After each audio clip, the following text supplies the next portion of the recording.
Welcome to Martial Art Swap Chat. I'm your host, Master Zhang.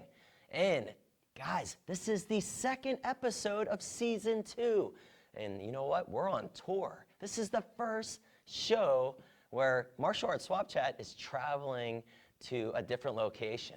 So we are here in Sewickley, Pennsylvania, and I'm here with an expert in karate, Olympic coach, amazing martial artist, competitor. We have Sensei Baldis. Give him a nice hand.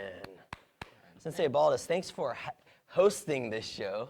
No, you're welcome. Thank you for coming in and doing this. But Master Zhang, I need to correct you on how you said karate. It's actually karate. And you should know that from Taekwondo. Wait a second.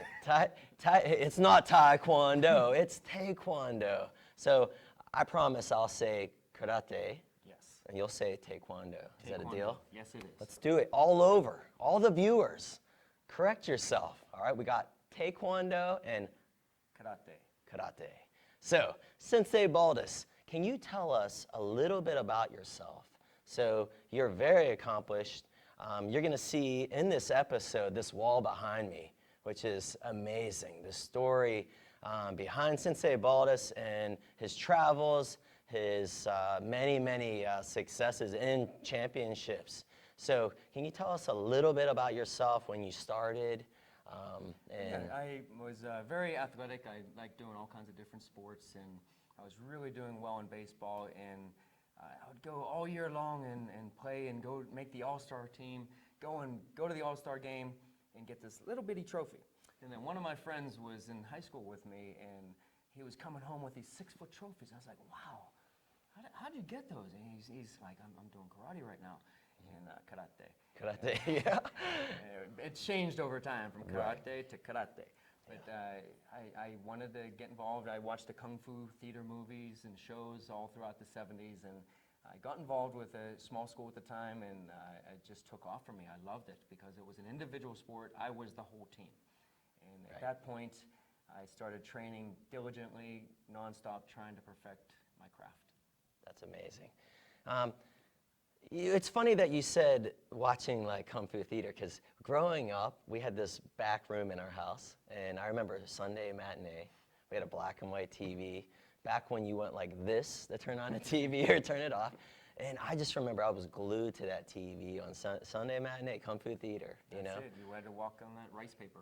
Right. Snap the pebble from the hand. Right. No, I tell you what, the fact that you stayed with it, that's pretty amazing. And not that you just did it, but you probably exceeded a lot of goals. I mean, I'm sure you're doing things that you have to pinch yourself.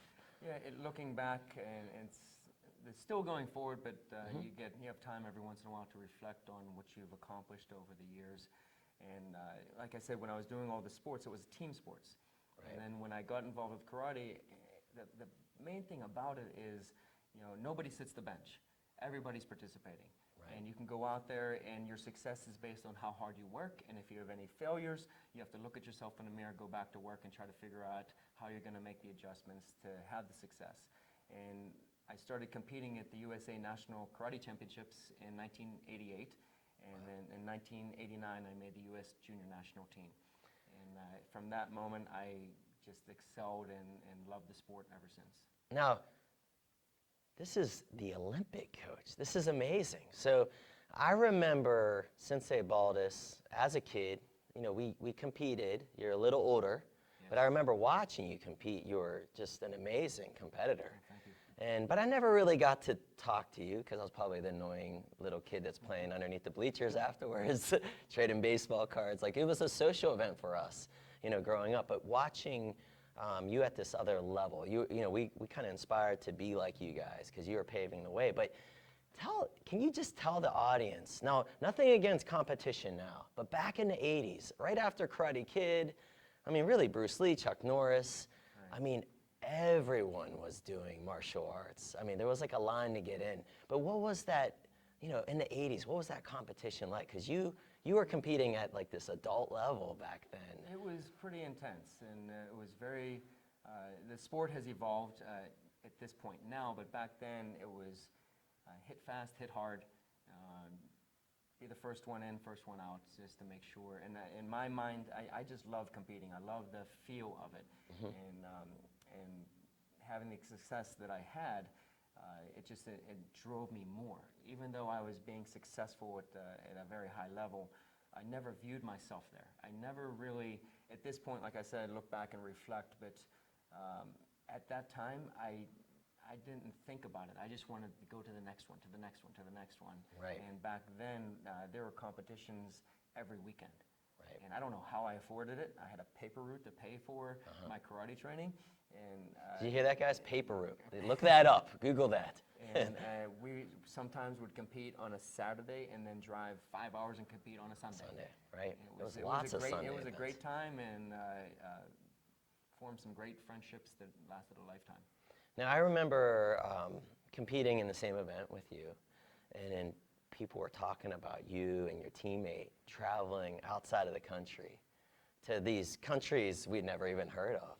And what really was impressive is they never bragged about it. So if you talk to them, they would never even talk about it. You heard it from other people. And I just loved how you guys were, the humility level, you know, it was through the roof. You guys were very humble. And here you're doing some pretty amazing things even back then. Yeah, and we still are. You stay humble in success and stay humble And in the failures as well.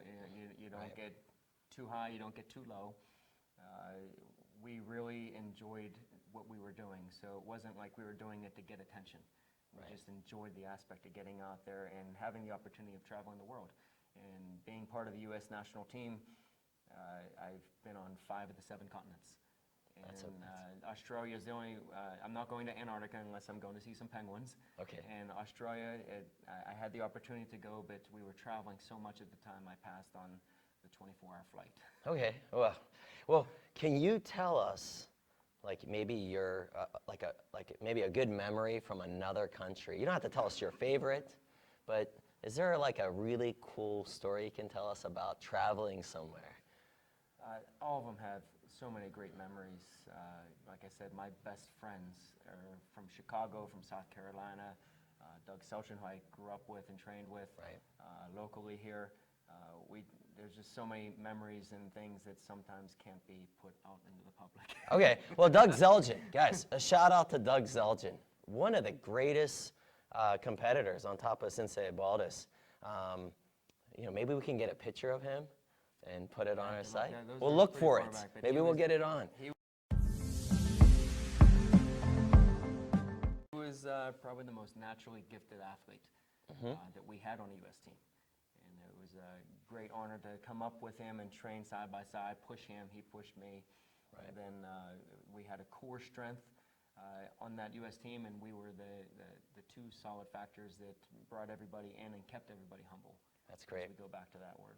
Yeah, that was fun. So can you tell me a little bit about you being the coach for the Olympic team, maybe telling our viewers, you know, what to look forward to in 2020 in Tokyo? I'm really excited about this because It's a very exciting time. We've been striving to get into the Olympics since '92. And I was fortunate enough to be part of the team, the first team ever to go to the Pan American Games in 1995. And myself and Sensei Tommy Hood, who's the head coach of the U.S.A. national team right now, we were the first 2 to medal individually. And then I got to compete again in the 1999 Pan American Games. And during that time period, we thought we were going to the Olympics. We thought, so our dreams kept getting squashed. And it's been a long time coming. They've been pushing for this for well over 15, 20 years. The Olympics were in Tokyo, and they chose judo Right. as their home sport, and judo has been in since 1960. In 1988, Korea was the host country, and the demonstration sport was Taekwondo. They got in, and we've been chomping at the bit, and now we're finally getting in. Well, it's definitely well deserved. Having the opportunity to go back to the homeland for our athletes to have the opportunity competing in the Budokan, the famous martial art venue in Tokyo, is going to be in a very exciting time. It's a very difficult process, and it's going to be challenging for our U.S. athletes to make that team. Right. But we have hopes that we'll have several. Hey, today's episode is going to be fun. Sensei Baldis, he's going to actually teach us the move of the day. We also have a fun make challenge and our kimchi challenge. And we always have prizes here at Martial Arts Swap Chat. So today we're going to be going for this amazing, I always say one of a kind, but I spent a lot of spare moments building this thing. This is called the Bonsai King Crown. So who's going to win it? Is it going to be Sensei Baldis or possibly me? I won't put it on, it's probably bad luck.